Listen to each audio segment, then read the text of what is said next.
Wednesday night here in Roberts Pavilion, it is a battle of two heavyweights. It is the Cal Lutheran Kingsmen, the visiting team, and the CMS Stags, the top two teams in the SCIAC Conference. The winner of tonight's game will have sole possession of first place in the SCIAC Conference. Great to have you with us and welcome you upstairs.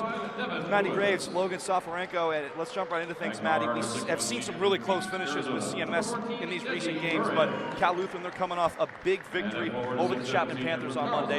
It should be a good one tonight. And it's great to have you with us as we welcome you upstairs with Jack Rende and Maddie Graves. I'm Logan Safarenko. You've heard us all season long. What better way to go out than do a game here in the regular season, at least, at Roberts Pavilion? It should be a fun one. Now, gentlemen, let's jump right into things. Jack, the last couple of games have been a little tricky for the Stags, especially on the road. They dropped contests at Whittier, at Redlands, but just on Wednesday, it looked to get their groove back against the Occidental College Tigers, and they did just that. Ken Scalmanini not taking his time out. Owen, setback, Jay, good! CMS takes the lead. 3 seconds to go. The Panthers can do something if they hurry. Stoughton for the win. It's short. It's short. The game is over. 5 to shoot. Lewis. Step back. Deep three. Good! Devin Lewis. Kennedy kicks it out.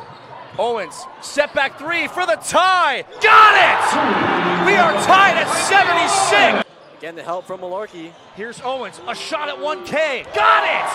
And Neil Owens, with that three, has 1,000 career points in the NCAA. Diekman couldn't get it to go. Ball's up for grabs. Samir O'Brien for three. Good!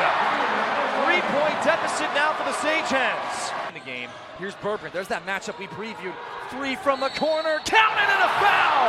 What a finish in the corner for the Sagehens, and they have the lead. Combined 0 for 4 for the Sagehens. Malarkey kicks it out. Pete Boyle, who's got that long wingspan. Will Householder into the game for the Stags. He's playing the defense on now the first-year Lind. Lind on the drive into the paint to the rack, and Householder with some nice defense. Will Householder has really come into his own these last few games. Struggled earlier in the season, but starting to find his rhythm that he had in his first year. Still electric at the free throw line, probably the only consistency the Stags have at the free throw line the entire season. Still shooting 90%. Fakes the three and will elect to pull up for two, and he knocks it down. Nice fake from Will Householder. I was talking about in the pregame show, this kind of game is where he thrives the most. He will acknowledge the crowd. He will play to the crowd. He played at Miracosta High School, one of the best basketball programs in Southern California. They have great turnouts. Their high school gymnasium in Manhattan Beach, California actually has a Jumbotron now, like an in-arena Daktronics, like one that hangs from the ceiling as CMS gets called for the foul. It's new. I don't think it was there when House played at Miracosta, but I've been told that it's new. No, you're absolutely right. He acknowledged that he's played with a lot of guys who've gone on to play D1 and gone on from there as well. I think it's helped him succeed in these kind of moments and these kind of games with a lot of talent on the court. So Cookson at the line.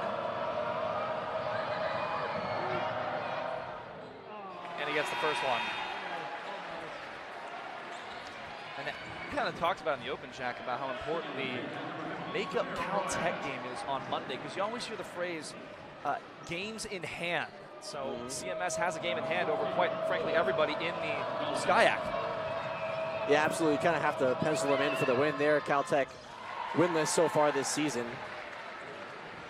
but still a very close SCIAC ranking. That Whittier game tonight, it's going to mean something. They gave the Stags a pretty good scare. About 18 minutes in the first half, and then at the 2-minute mark, that's when the Stags start turning it on. Meanwhile, here's Kalen Jones. Bumped, didn't get the call. Now Cookson on the other end with his team down by 7. That's an action that Coach Scally loved to see against Pomona in the first matchup. Well, he did everything but finish. That's a good drive to the rack for Cookson. Jones, baseline drive, swings it, he's fouled, and it's going to be side out Stags on the foul that was on the floor. Someone to keep an eye out for in this first half and in this entire game is the first year for Pomona, Samir O'Brien. Came into last game at Vulcan's Arena and turned it on as a freshman, embraced the moment. So he's going to be someone to keep an eye on throughout this game. Samir O'Brien is a fantastic player for Pomona-Pitzer. A lot of the first years on the floor for the Sage Hens, but Rahosi, ball is going to be pulled, the jump ball, and it goes to the Sage Hens. Good stance, probably the best stance so far for the Sage Hens defensively this game. Yeah, just that battle with Rahosi down low. Continue to keep an eye on that. Someone who's averaging 21 points a game, only got 14 in a double overtime win. You got to see him get on the board more if you're a Stags fan. Cookson with some space. Meredith comes to help. And a corner pass on the drive here is Bergman.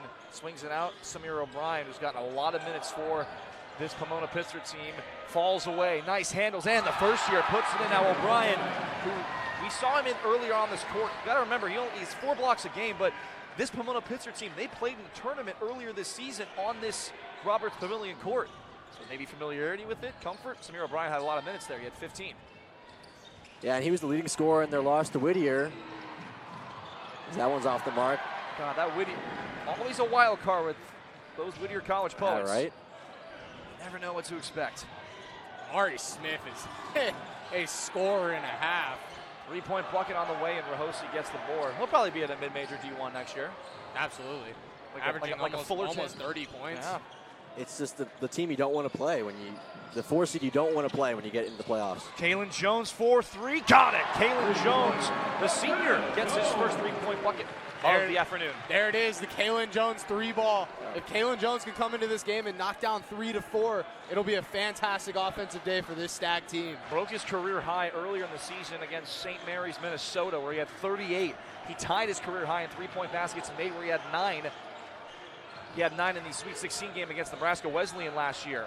Spinning around, looked like it might have gotten blocked, and Meredith able to corral it. That's Householder on defense, both also with Matt and Meredith coming over to help. These guys have been really impressive on defense so far, the guys in the white jerseys. Rahosi swings it out to Householder. A lot of steps there, the right amount. Neil Owens, who has a game winner this season, it was against Chapman. Owens, not afraid to shake and bake, into the paint, stops on a dime, off the backboard and secured by Bergman. And Bergman, so far tonight, scoreless. He's got to get going for the Sage Hens. Absolutely. Ty Bergman, a big man who can shoot, but uses his size a lot more this year. Matt Meredith has played some great minutes in this opening possessions. Forced that turnover there. Kalen Jones with the right, can't get the finish, and the rebound secured by Abdalovich. Yeah, some of the nerves and then just some great defense as well. The first edition of this rivalry this season was low scoring. And Meredith is going to get hit with the foul. That'll take us to our second media timeout as the Stags lead 14-6 in the Battle of 6th Street. Don't go anywhere. You're watching Flow Sports.